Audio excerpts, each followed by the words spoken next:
Bonjour Estelle Nolin, bonjour Jean Godreau, bonjour Lise Gagnon, bonjour Valérie, bonjour aussi à tous les étudiants de Jean Godreau qui partiront bientôt en République dominicaine. J'aimerais vous inviter en fait à vous parler les uns aux autres parce que Estelle, les dessins que tu as ramenés de République dominicaine récemment, qui ont été faits par des enfants à Baraguana, pour avoir un grand intérêt pour la planification du séjour que les jeunes qu'accompagnera bientôt Jean Godreau vont aller faire en République dominicaine. En fait, les dessins qui ont été faits par des enfants en République dominicaine puis qui sont ramenés en ce moment par Estelle Nolin, qui sont destinés à un projet avec Michel Laforêt, une collègue de travail qui est ici au Cégep d'Alma.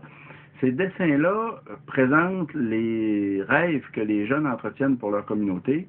Ils présentent en fait qu'est-ce que les jeunes aimeraient faire pour améliorer le sort de leur communauté. Plusieurs des dessins, c'est intéressant de le constater, représentent les jeunes en train de nettoyer leur bataille, en train de nettoyer les rues de leur communauté.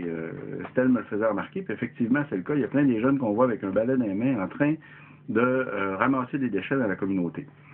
La raison pour laquelle j'aimerais, Jean, que tu prennes connaissance du contenu de ce dessin-là, c'est que, en tant que prof de technologie, ça pourrait être intéressant pour toi de regarder les suites qui pourraient être données à ces dessins-là. Parce que je pense que pendant votre séjour en République dominicaine, vous pourriez faire des suggestions intéressantes pour que les jeunes puissent commencer à réaliser une part de leur rêve, ce rêve-là qui consiste à nettoyer leur communauté.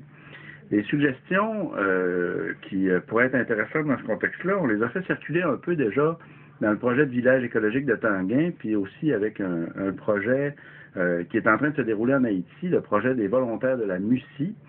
Les idées de base, en fait, consistent à ramasser les plastiques qui traînent partout pour en faire des pavés.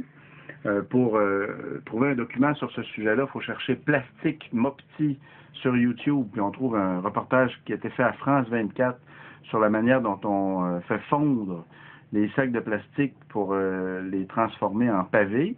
La deuxième technologie qui serait intéressante à regarder ensemble, c'est la technologie de la fabrication des briquettes de papier recyclé.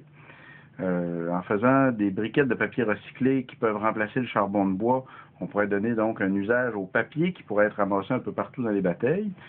Pour voir un peu des documents sur ce sujet-là, on peut fouiller pour trouver les films faits par Lee Height, des ingénieurs sans frontières qui présentent des technologies de presse à briquettes qui permettent de transformer le papier en briquettes de papier.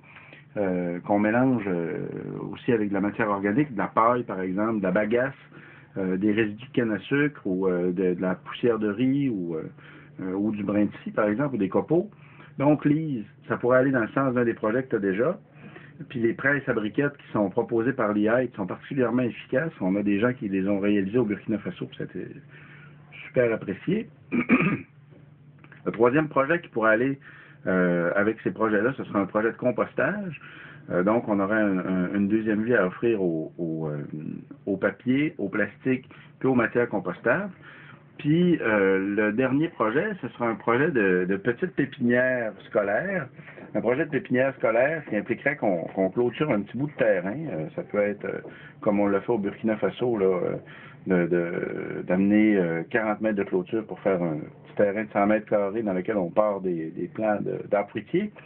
Les plants d'arbres fruitiers peuvent être partis à partir de noyaux qui se trouvent justement dans les déchets, puis ils peuvent être lancés dans des contenants intacts. Ça peut être des sacs d'eau, ça peut être différents sachets encore intacts, ou ça peut être aussi les boîtes de conserve qui peuvent être transformées en petits pots pour lancer des pépinières. Donc, on aurait une deuxième vie pour plusieurs des déchets qui souillent les batailles. On aurait une deuxième vie pour les sacs de plastique qui seraient transformés en pavés, pour les papiers qui pourraient être transformés en briquettes de substitut du charbon de bois, ce qui aiderait à réduire le déboisement, là, le charbonnage qui existe déjà dans le coin de Cangreo. On aurait une deuxième vie pour les matières compostables, pour faire du compost, pour faire de la terre. Puis on aurait une deuxième vie aussi pour les contenants intacts, quelle que soit la matière avec laquelle ils sont faits. qui pourrait servir de pot pour une pépinière scolaire. Tous ces projets-là viendraient donner en fait une réponse au rêve qui a été formulé par un certain nombre des jeunes au moment où ils ont fait l'exercice de dessin que Estelle Nonin ramène de République dominicaine. Puis je trouve que ce serait bien si déjà dans le groupe qui part en République dominicaine bientôt, s'il y avait des jeunes qui arrivaient avec un peu un début de réponse à ce rêve-là, ça ferait quelque chose de joli à illustrer. Puis si jamais vous revenez avant le 21 au 28 mars, ben, on pourrait faire une présentation de cet événement-là. On pourrait en faire une présentation dans la semaine interculturelle du Collège d'Alma.